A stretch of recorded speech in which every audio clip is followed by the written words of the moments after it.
Hello guys and welcome back to another episode of our EAFC 25 career mode. We are back today with episode 35, the season finale, as we will be taking on Liverpool in the FA Cup final.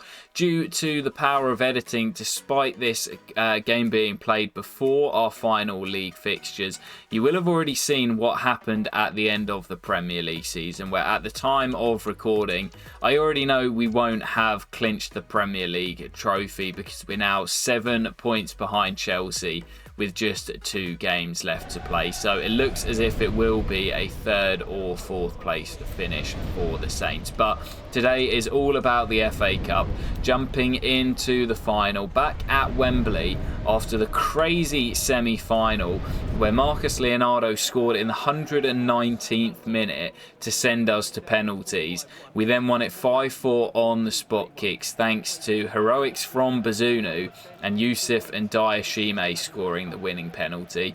We've been in horrendous form to close out the season, and we've just been wanting the end of the campaign. But have we got one final performance in the tank in the FA Cup final to win our first piece of silverware of the save? I really hope so. We'll close out the season with the FA Cup final and a full season roundup. Come on, you Saints. Yeah, I'll be honest, guys, I'm not feeling too confident heading into this one. I've just recorded the previous episode, or just finished recording. Well, actually, I'm halfway through recording due to the schedule. But, yeah, we've been in terrible form, and Liverpool have been in pretty good form. They're closing in on the top 4 and Champions League football for next season. But I'm just hoping we've got one more performance in the locker and in the tank before we close out the Premier League campaign. It's a one-off game. Anything can happen, as Yusuf's header is into the ground and claimed by Georgie. But yeah, just hoping we can find a performance from somewhere and lift the first trophy of the save, as that's given away. Downs, look to get it forward to Archer, and Trent did really well to stick with him. Walker Peters forward to Cam, given the nod today. This is his competition. And now Kudus up against our former fullback Leif Davis, and he's lost him there. Kudus couldn't pick out Cam with the cutback, but that's a poor clearance. Sits up for Stein, and he didn't quite get hold of it. Comfortable enough save for Georgie. Van Dijk wins the header against his former team, of course. Stein lays it off for St. Maximin. Stein again gets away, looks for Cam. Brilliant ball! And Cameron Archer opens the scoring for the Saints. I want to try and get over to celebrate with the dugout, but it's not going to happen. Trademark celebration. And finally, all of our first half pressure pays off as Cameron Archer, the unsung hero of the team, or one of the unsung heroes of the team, just calmly rolls it past the onrushing Georgie and gives us the lead here at Wembley. We are just over 45 minutes away from ending the season with our first piece of silverware with an FA Cup win at Wembley. Come on. And I have just brought on Ward-Prowse. It's quite a long way out, but Ward-Prowse looking to go up and over, and he nearly caught out Mamardashvili. I've brought him on for his experience in that midfield and his set-piece delivery as well, and he was close to scoring the second there. And then straight from the corner, Yusuf, who had a great semi-final here, heads just over the top as JWP, almost with an instant impact. Couple of changes for us just to give us some fresh legs. I've been expecting Liverpool to start giving it a real go at some point, and it's not really come yet. Maybe in these final 15 minutes they really will push some bodies forward, but thus far I don't think Gavin's had a save to make, as Ferran Torres finds McAllister, and now Jones dispossessed by Ward-Prowse. Final few minutes here at Wembley. McAllister finds Jones. Liverpool have not caused us any issues whatsoever today. It's been quite disappointing, really. They've not given it a go. Maybe they're saving it until now. As Martson in a bit of trouble, Ferran Torres and Curtis Jones. The strike comes in and Gavin with the save. Walker-Peters into touch. Is that it? Is that it? No. Throw in. Diaz. Jones. Swung into the middle. Van Dijk goes up. Youssef clears. And this time the whistle does blow. It's not an FA Cup final great, but for Southampton, it's an important one. Our first trophy under my management. I'm not sure in the club's history what trophies they've won. I might need to have a look at that as we do a season kind of roundup, but our first trophy under my management, Cameron Archer's goal. I see you guys in the comments saying you want him to get more minutes. We gave him the start in the final and he scored the all-important goal. Well, that's the Premier League. Oh, EA, man. This game is so buggy. Seriously, man, they need to fix these issues. It's the Premier League. We're lifting the Premier League trophy. Oh man, this game is ridiculous. They can't even put the right trophy presentation. Well, we've won the FA Cup regardless. It's not the Premier League, don't be fooled. It's the one I want.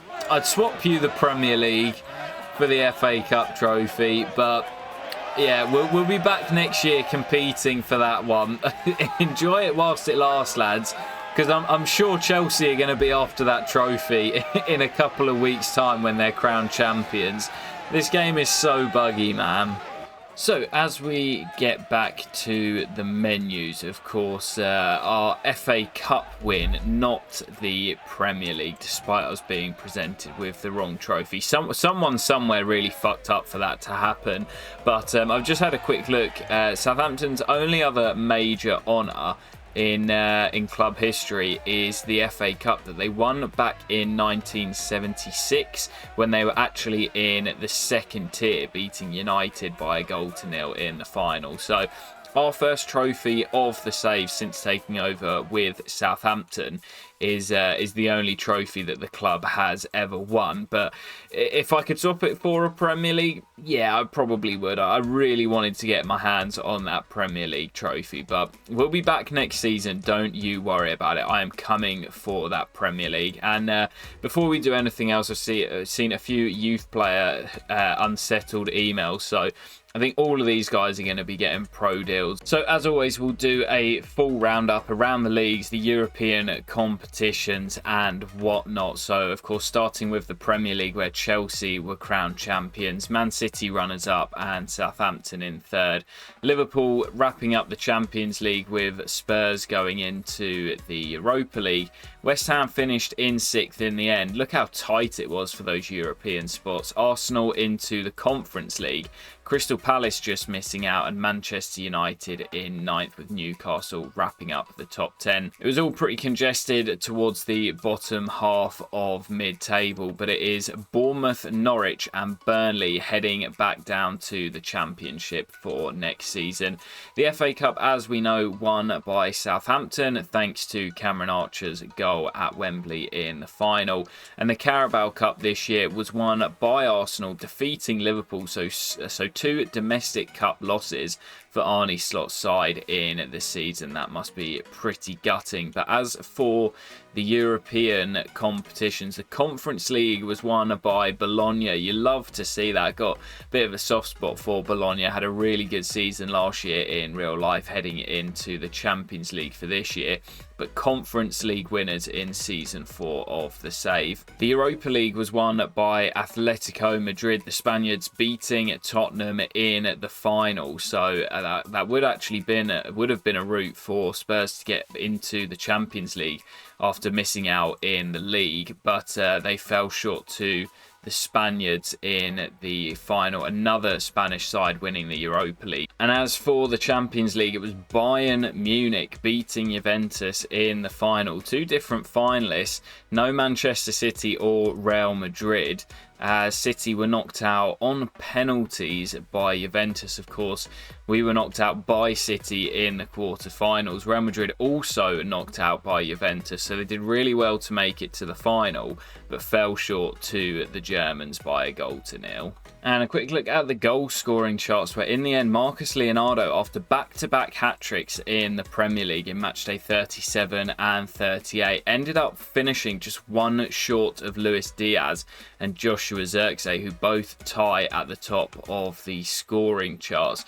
We also had Cameron Archer do pretty well, finishing in the top 20, I believe. Yeah, there he is, 19th place with 12 goals in 20 appearances. A pretty good return for our backup number 9. And it was Sem Stein getting his hand on the assist title. Fell short to Phil Foden last year, but this season he does finish top with 13, 2 more than he managed last campaign. And as for Muric, well, another Golden Glove, that's 3 in a row for the Kosovan, but I thought he was going to beat his own record that he set over the last 2 years of 26 clean sheets, but this year falling one short with 25. Still a bloody good record for him though. Quick shout out to Cameron Archer as well, finished as one of the joint top scorers in the FA Cup with 4 goals. St Maximan, the top assister, joint with Sem Stein on 3, and Gavin Bazunu with most clean sheets, winning the FA Cup Golden Glove. And in the Champions League, unfortunately, no one in the top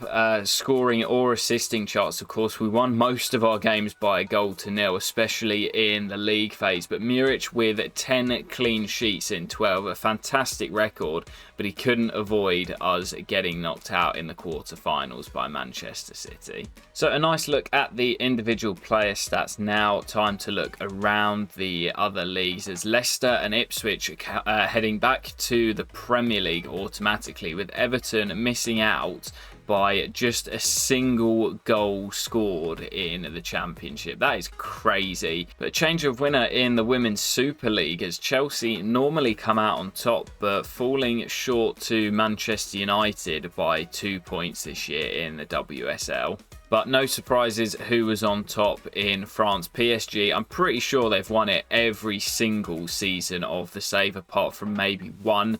Monaco 9 points behind in second, heading into the Champions League with Nice. Lyon into the Europa League, and RC Lens into the Conference League. And another change of winner in the Bundesliga. Every year it seems to be a different winner. No longer the Bayern Munich dynasty, as they finish in 4th place, potentially in need of a rebuild. Hey, Bayern Munich. Frankfurt in 3rd, good season for them, returning to the Champions League next year. Leipzig in 2nd, but Xabi Alonso's Bayer Leverkusen winning the Bundesliga again, 7 points clear at the top. And again, a change of winners in Italy, but it always seems to be one of the 2 Milan sides. 2 years ago it was Milan, last year it was Inter, and this year AC back on top, 7 points clear of Inter Milan in 2nd, with Juventus 3rd and Lazio in 4th, heading into the Champions League. Roma 5th, Napoli 6th, and Bologna, of course, Conference League winners, who will be heading into the Europa League. Lots of league title winner changes this season. PSV back on top in the Dutch top league. It was Ajax last year, but this season 6 points behind PSV, who win, I think, their 2nd or 3rd title of the save. But it is Benfica winning back-to-back championships in Portugal, the Liga Portugal, going to Benfica once again. But look at Porto, down in 6th place. How often do you see them outside the top 3 or 4, let alone down in 6th? And in the Saudi Pro League, an interesting shake-up. Al Hilal in 3rd. I said at the beginning of the save, when they won it back-to-back, that they do usually win it, but it was Al Ittihad last year who were champions. But without Cristiano Ronaldo, Al Nassr winning the Saudi Pro League, 5 points clear of Al Ittihad. And I know I've got quite a few fans of the SPL. It's Celtic winning it back-to-back. Only 4 points clear of Rangers, so a much tighter league phase this year than it was last season, where Celtic were runaway champions. And the Spanish top flight won by Real Madrid once again, back-to-back La Liga trophies for them. But look how tight it was at the top. Both teams level on points. And of course, in Spain, it goes to the head-to-head record before goal difference, although Real Madrid did have a better goal difference standing anyway. Barca in second, with Villarreal having a really good season in third, and Atletico Madrid in fourth. And as for the Turkish Super League, we normally end on this one. It is Jose Mourinho's Fenerbahce winning it again, back-to-back championships for Fenerbahce in the Turkish Super League as they pip their big rivals Galatasaray to the title. And as we'll run through the squad hub, I don't want to spend too long here, as I know I do like to natter on every season, and we've got 51 players to get through. Scott Carson retiring at the end of the season. We love you, Scott Carson. Never played a minute for the club, 51 overall, but he will be leaving at the end of the season to hang up his boots. Muric, whose deal is up at the end of next season, definitely need to tie him down to a new contract. 35 clean sheets in 51 in all competitions. We know how good this man is. We don't need to say much about him. He's been our number one for 3 years, and yeah, definitely need to tie him down to a new deal. Gavin Bazunu, also a pretty good backup. Doesn't really play too much, only in the domestic cups. But yeah, top clean sheet keeper in the FA Cup, as he helped us win the trophy this season. Eddie Beach just here for the homegrown status. He never really plays. And Shane Malcolm developing really nicely out on loan. It's just a shame about the really low diving stat after he came out the academy bugged. But Ian Martson, really good pickup in the summer. 87 overall now.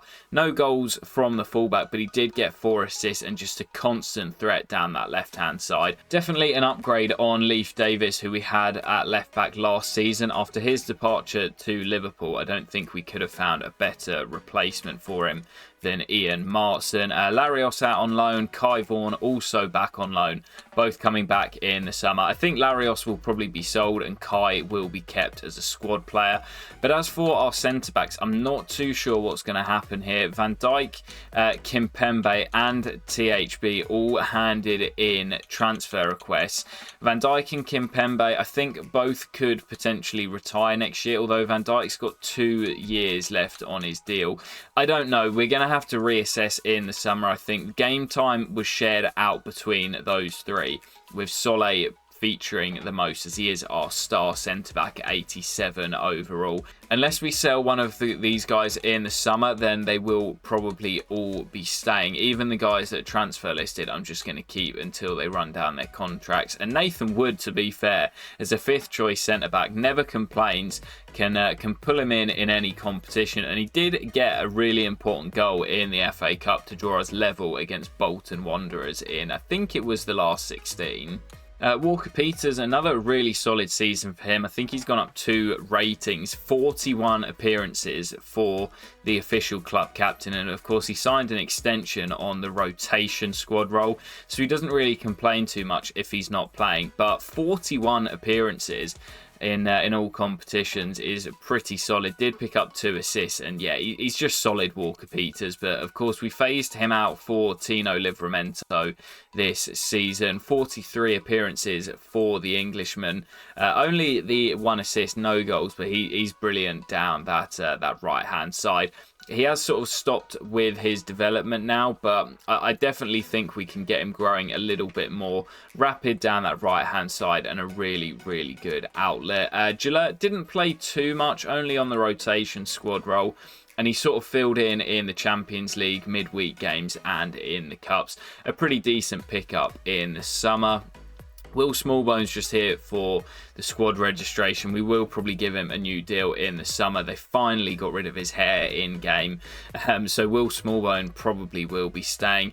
Flynn Downs, really important part of our midfield next to Yusuf and Diashime in the team of the season, which is a little bit of a surprise. No goals and 1 assist, but as a DLP, he is fantastic.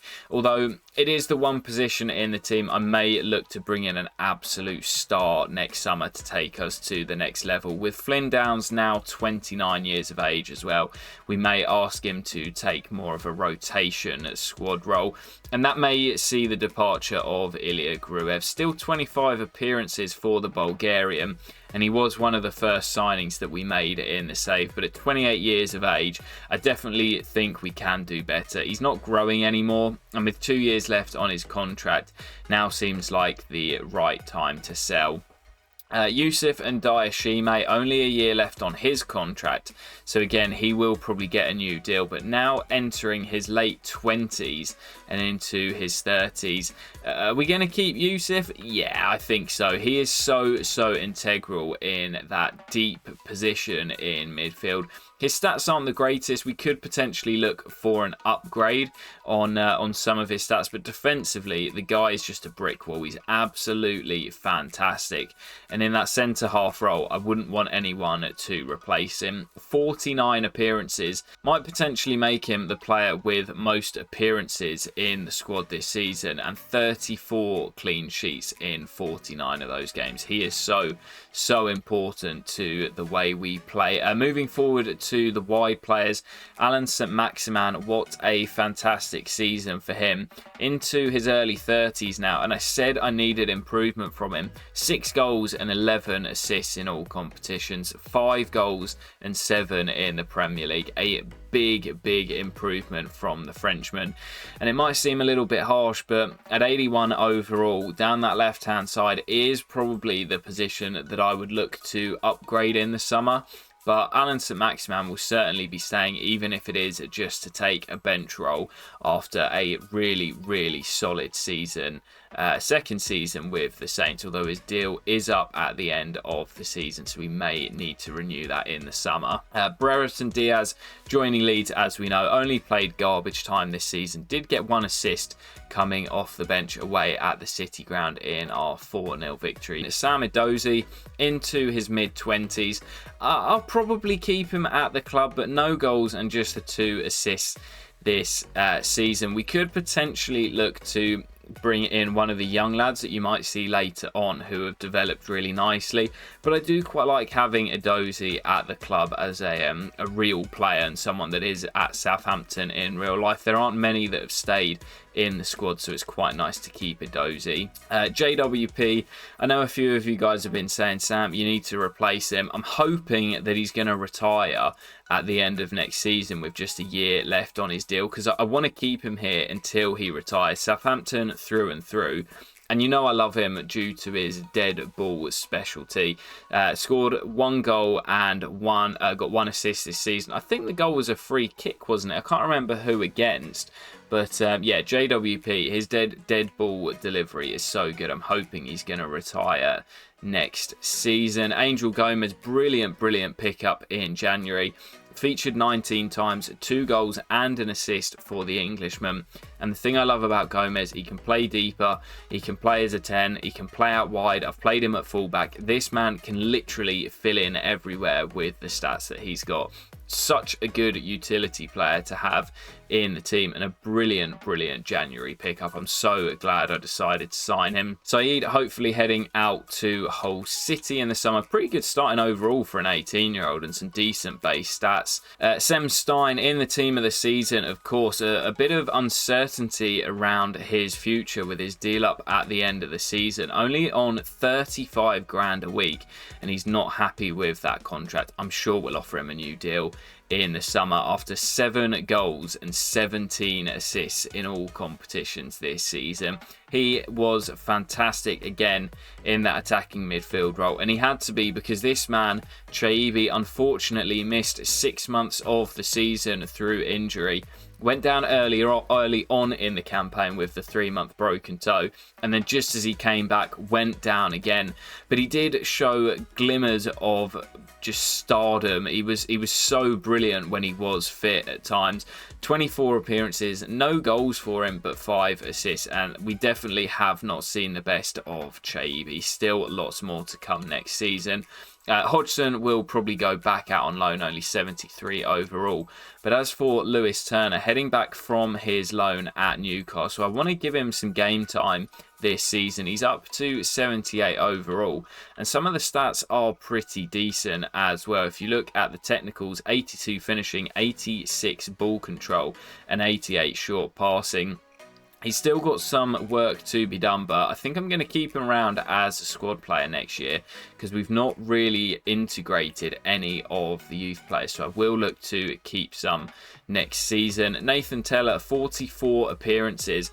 A lot of them are coming off the bench. He doesn't start a huge amount of games, but 3 goals and 2 assists.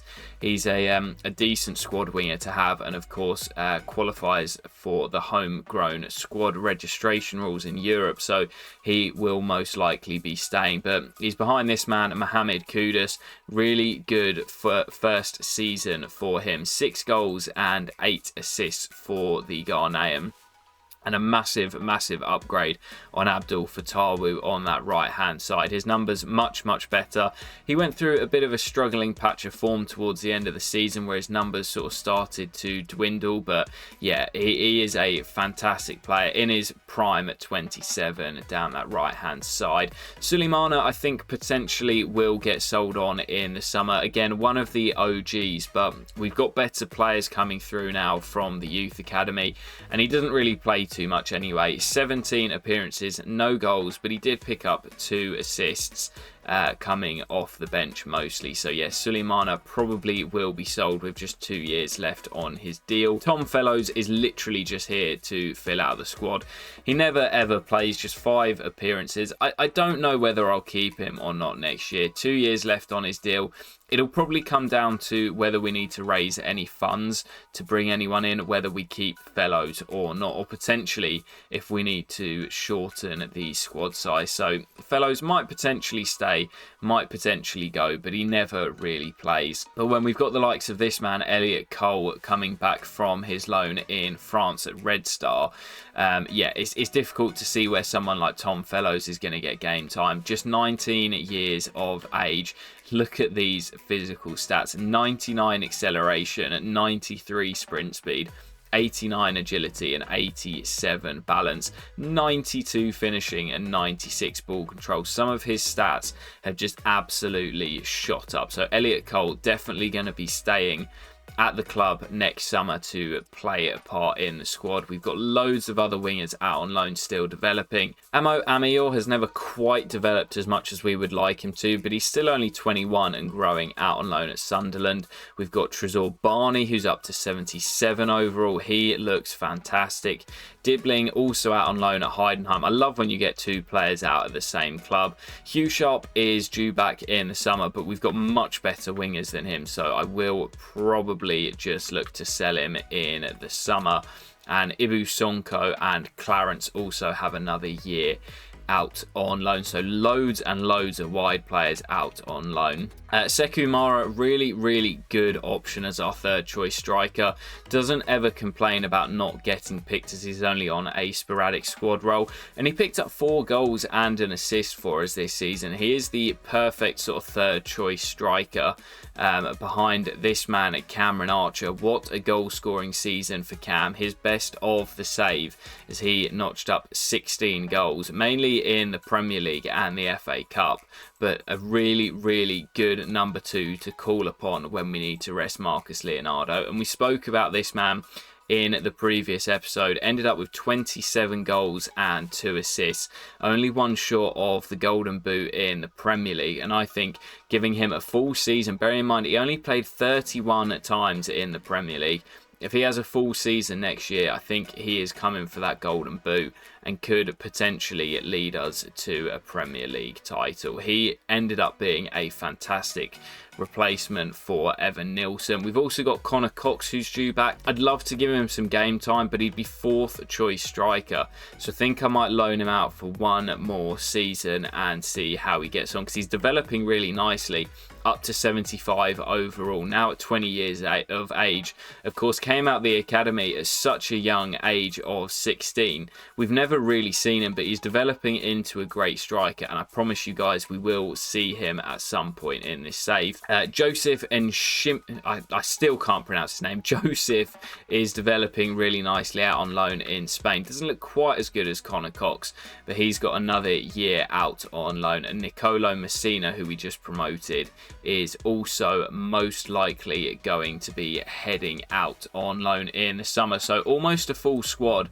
We are going to have to see some departures if we are to bring in some new faces, but the team is looking fantastic. I think we will definitely look to upgrade on the left hand side and potentially through the heart, maybe a new centre back and most likely a new midfielder as well to partner Yusuf and Diashime. But as we see the trophy celebration, we finally got our hands on the FA Cup, the trophy that we are meant to have. As I say, someone really fucked up bringing the Premier League trophy to the FA Cup final, but yeah, that will do it for today's episode, guys. FA Cup winners heading into season 4 will be back in the Champions League. I'm not sure if we're good enough to go further in the competition this year, but now that we've got our first trophy of the save, I want to be pushing for the Premier League once again and heading into the latter stages of the Champions League. We'll be back in the next episode for what will be a big summer transfer window as we look to make the final steps to take this squad to the next level. I'll catch you in the next episode very soon, guys. Take care and